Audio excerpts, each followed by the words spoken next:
Hello friends, आज आपण बनवणार आहोत मिसळ. त्यासाठी लागणारं साहित्य आहेत 2 मोठ्या आकाराचे कांदे मी बारीक चिरून घेतले, 2 टोमॅटो चिरून घेतलेत.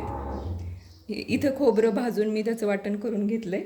चवीपुरतं मीठ लागणार आहे, हळद, चटणी आणि मिसळ मसाला लागणार आहे. 1 चमचा आपल्याला आलं लसूण पेस्ट लागणार आहे.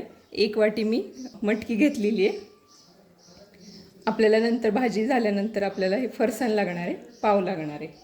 याच्यामध्ये हळद आणि मीठ टाकून हे शिजवून घेऊयात. आधी भाजी बनवायला घेऊयात. आता त्यामध्ये 4 चमचे तेल घेतलेलं आहे आणि तेल चांगलं गरम केलं की त्याच्यामध्ये आपण कांदा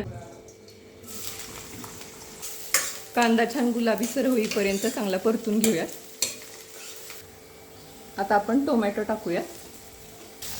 टोमॅटो छान गाळ होईपर्यंत आपल्याला शिजवायचं आहे. त्यासाठी आपण मीठ टाकूयात त्याच्यात.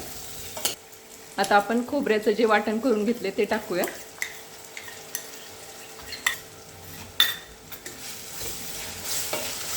हे आपलं वाटण परतलेलं आहे.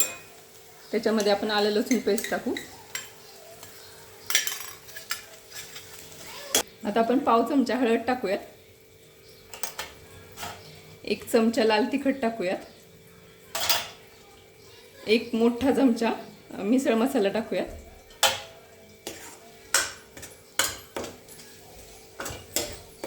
आता आपण शिजवून घेतलेली मटकी टाकूयात.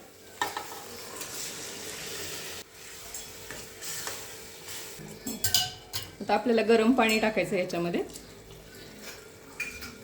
चवीप्रमाणे मीठ टाकूया. मटकी शिजवताना पण मीठ टाकलेलं आहे थोडंसं, त्याप्रमाणे आपण मीठ टाकायचं त्याच्यामध्ये. थोडीशी कोथिंबीर टाकूयात आणि आता ह्याला चांगली उकळी येऊ द्यायची.